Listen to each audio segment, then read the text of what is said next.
Hello everyone, आप सभी को मेरे चैनल लव स्टोरी एक्सप्लेनेशन में स्वागत है। अगर आप मेरे चैनल पर नए आए हो तो प्लीज़ चैनल को सब्सक्राइब करके बेल आइकन को हिट कर दें फर्दर अपडेट्स के लिए। अगर आपको मेरी वीडियो अच्छी लगती है तो प्लीज़ लाइक शेयर कमेंट करना मत भूलना। गाइस, ये स्टोरी भी उस स्टोरी जैसा ही बहुत अच्छी है। इसमें भी वही इमोशन है, वही लव है, वही बिछड़ना है। तो आप लोगों को बस पेशेंस रखना होगा और मेरे वीडियो को फुल्ली वॉच करना होगा। तो चलिए स्टोरी को स्टार्ट करते हैं। लास्ट पार्ट में हमने सुना था वांग जी विंग की बात सुनकर मेंशन से बाहर चली गई थी और लैनी लंबी सांस छोड़ते हुए ऊपर वाले को अपना दर्द दिखा रही थी। आप आगे। नाइट में सब डिनर फिनिश करके अपने अपने कमरे में चले गए थे सोने के लिए। वांग जी अभी तक मेंशन में नहीं आई थी। विंग को नींद नहीं आ रही थी, इसीलिए वो अपने कमरे के बालकनी पर खड़ा होकर बाहर देख रही थी। बाहर अभी भी बारिश गिर रही थी। वो अपने फैमिली को याद कर रही थी। वो अपने मन में सोच रही थी उसके फादर, उसके मदर अब कहाँ होंगे। वो अगर अपने फादर को ज़िद ना करती घूमने ले जाने के लिए तो उसके फादर उसे घुमाने के लिए यहाँ नहीं लाती और ना ही वो लोग अलग होते। आज से पहले विंग अपने पेरेंट्स से कभी दूर नहीं रहा था।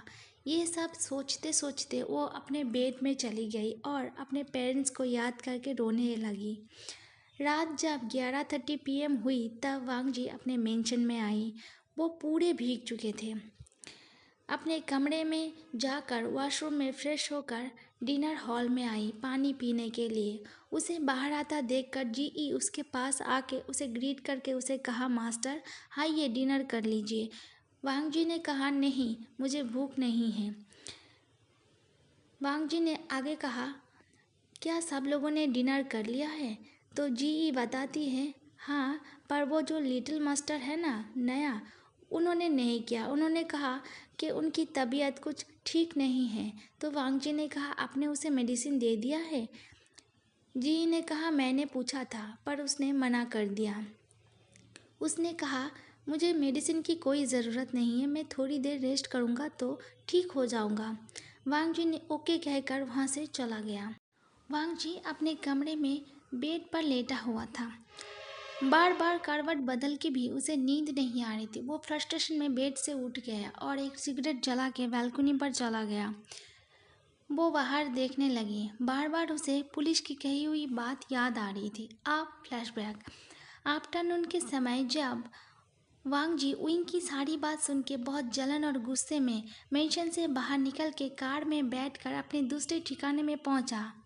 दूसरा ठिकाना यानी वांग जी का टॉर्चर हाउस, जहां उसके दुश्मनों को टॉर्चर करने के लिए लाया जाता है। 2 दिन पहले जो मर्डर हुए थे उसके सस्पेक्ट को आज वांग जी के लोगों ने पकड़ के वहां लाए थे और उसे इन्फॉर्म कर दिया था, इसीलिए वो यहाँ आए थे। वांग जी उसके पास आके उसको देखा। उस आदमी को चेन से बांध के रखा हुआ था और बहुत ज़्यादा टॉर्चर भी किया गया था। वो आदमी बेहोश था। वांग जी को देख के ही वांग जी के राइट हैंड लियो यितिन उसके पास आके उसके कान में कहा, बॉस ये वैन रोहन के लिए काम करता है। लियो यितिन वांग जी के सबसे भरोसेमंद आदमी है। वो एक हैकर भी है। लियो यितिन की बात सुन के वांग जी अपने गार्ड की ओर देख के कहा, इसके ऊपर पानी डालो, इसे होश में लाओ। वांग जी सुसे की ओर पॉइंट आउट करके कहा।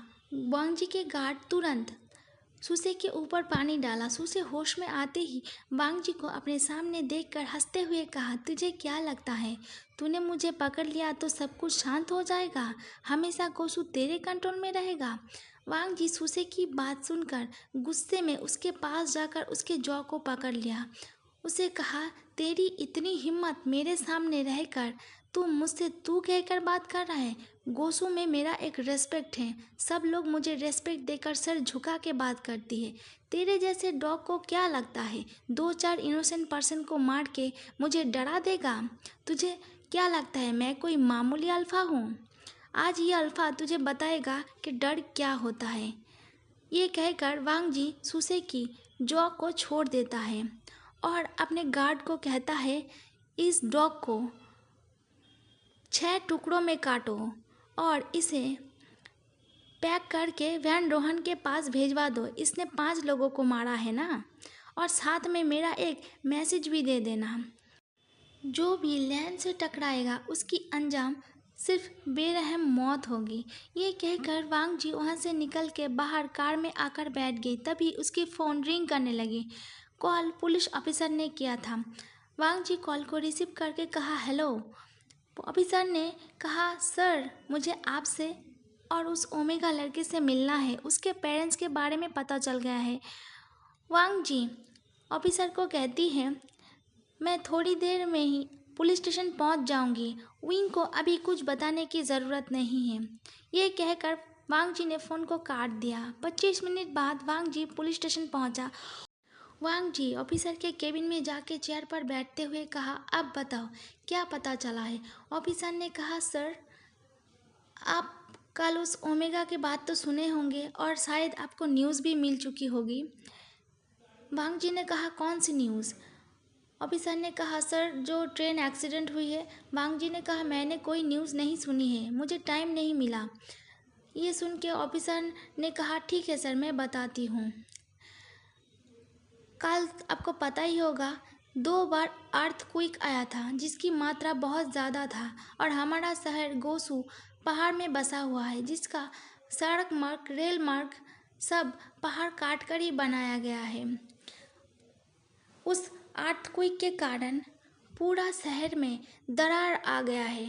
रेल मार्ग, सड़क मार्ग, घर, इवन पहाड़ में भी बहुत ज़्यादा दरार आ गया है।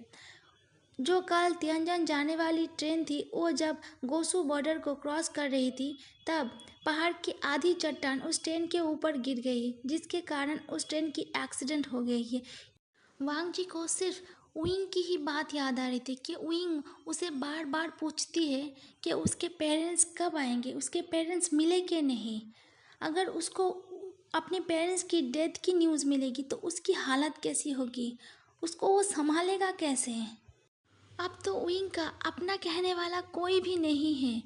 ये सोचकर वांग जी के सीने में बहुत ज़्यादा दर्द होने लगी। ऑफिसर ने आगे कहा, सर उस ट्रेन से पैसेंजर की बॉडी को अभी बाहर नहीं निकाला जा सका क्योंकि बहुत ज़्यादा बारिश हो रही है और ऊपर से पहाड़ की हालत भी बहुत ख़राब है। जब तक बारिश कम नहीं हो जाती तब तक बॉडी को बाहर नहीं निकाल सकते। आपको तो पता ही है हमारे शहर और दूसरे शहर को जोड़ने वाले एक ही रेल मार्ग है जो उस एक्सीडेंट के कारण बंद हो चुकी है। वांग जी को खोए हुए देखकर ऑफिसर ने कहा, बॉस बॉस। ऑफिसर की बात वांग जी के कान में पड़ते ही वांग जी अपने होश में आते हुए कहा, हाँ हाँ आप कुछ कह रहे थे। ऑफिसर ने कहा, हाँ सर मैं कह रहा था आप उस ओमेगा को कह देना उसके पेरेंट्स के बारे में। वांग जी उठ के वहाँ से चला गया। कार में बैठे बैठे वो सोच रहा था वो कैसे विंग को इस बारे में बताएगा। अपने पेरेंट्स के बारे में जान के वो टूट जाएगी। यहीं पर फ्लैशबैक ख़त्म होती है। स्मोक करते करते उसकी नज़र विंग की बैल्कनी की ओर गया। उसे अपने मन में विंग को एक बार देखने की क्रेविंग हुई। अपने हाथ में पकड़ी सिगरेट को बुझा के एश ट्रे में डाला। फिर बेड साइड के टेबल के ऊपर से फ़ोन को लेकर टाइम चेक किया। तब 12:45 AM हो रही थी। उसने सोचा अभी तो विंग शायद सो गई होगी। क्या उसके कमरे में जाना अभी ठीक होगा। थोड़ी देर सोचने के बाद वो अपने कमरे से निकल गया। विंग के कमरे की डोर को धीरे से ओपन किया और अंदर चला गया। वांग जी ने देखा विंग बैठे बैठे ही सो गया था। ये देख के वांग जी विंग के करीब गया। वांग जी ने देखा विंग के गालों में, उसकी आंखों में ड्राई टीयर्स लगी हुई है। वांग जी ने प्यार से अपने दोनों हाथों से विंग के फेस को पकड़ा, उसके ड्राई टीयर्स को उसके फेस से साफ किया। फिर उसकी नज़र विंग की रेड लिप्स पे गई। वांग जी विंग के बेड पर बैठकर विंग के लिप्स को अपने थंब फिंगर से सहलाया। फिर विंग के लिप्स पे एक सॉफ्ट वेट किस किया। उसकी फेस को अच्छे से देखा और अपने मन में कहा, you are so beautiful wing. Wing को हक करके वांग जी उसके फेरोमोन्स को इनहेल करने लगा। विंग की फेरोमोन्स और उसकी सॉफ्ट टच वांग जी को अपने अंदर हॉट फील करवा रही थी। वो टर्न ऑन हो चुके थे। अपने अंदर चेंजेस को फील करते ही वांग जी तुरंत विंग से हाथ ब्रेक करके उसकी फेस को देखा, फिर उसे अच्छे से लेटा कर उसके ऊपर ब्लैंकेट कवर कर दिया। विंग के सिर पर एक सॉफ्ट किस किया और धीरे से कहा, तुम पर आंसू अच्छे नहीं लगते, तुम स्माइल करते हुए ही बहुत अच्छे लगते हो। फिर बेड से उठकर वांग जी बाहर चला गया और अपने कमरे में जाकर सो गया। आप मॉर्निंग में वांग जी लैनी को विंग की पेरेंट्स के बारे में सब कुछ बता चुका था। सब सच जान के लैनी बहुत दुखी थी। उसे विंग की बहुत फिक्र हो रही थी। विंग जब अपने कमरे से बाहर आई तब सुबह 9:30 बज चुके थे। ब्रेकफास्ट करके लिविंग हॉल में गई। लिविंग हॉल में वांग जी और लैनी बैठी हुई थी। उन दोनों को ग्रीट किया। वांग जी से पूछा, सर क्या मेरे पेरेंट्स की कोई न्यूज़ मिली है? सब सच जान के भी वांग जी ने अपने सिर को ना में हिलाया और अपने मन में कहा, मैं तुम्हें अभी सच नहीं बोल सकती। लैनी मुस्कुरा के विंग के हाथ को पकड़ के उसे अपने पास बिठाते हुए उसे पूछा, क्या हमारे साथ तुम्हें अच्छा नहीं लगता जो तुम हमेशा यहाँ से जाने के बारे में सोचती हो? विंग मुस्कुरा के कहा, ऐसा नहीं है, आप भी बहुत अच्छे हो, बिल्कुल मेरी मम्मा की तरह। लैनी विंग को साइड हाँक करके विंग के सिर को अपने कंधे में रखते हुए उसके सिर को सहलाते हुए उसे कहा, तुम चाहो तो हमारे साथ यहाँ हमेशा रह सकती हो। विंग ने कहा, मैं गेस्ट हूँ और कभी किसी गेस्ट ऐसे ही किसी के घर में नहीं रह सकता। फिर विंग हाथ ब्रेक करके लैनी की तरफ देखते हुए कहा, मॉम क्या आप अभी से ही मुझे मिस करने लगे? अभी तो मैं आपके पास ही हूँ। अगर मेरे जाने के बाद आपने मुझे बहुत ज़्यादा मिस किया तो आप यूनमक लोटस को आ जाना मुझसे मिलने। मैं भी कभी कभी अपने पेरेंट्स के साथ यहाँ आपसे मिलने के लिए आया करूँगी। विंग की पेरेंट्स वाली बात सुन के लैनी विंग को टाइटली हग कर लिया। लैनी की आंखों में आंसू आ गए। वो अपने मन में सोच रहा था, बेटा हम तुम्हें कैसे बताएं कि तुम्हारे पेरेंट्स अब इस दुनिया में नहीं हैं, वो कभी लौट के नहीं आएगी। लैनी अपने आंसुओं को कंट्रोल करके विंग से पूछा, बेटा तुम्हारी फैमिली में और कौन कौन है? लैनी विंग के पीठ को सहला रही थी।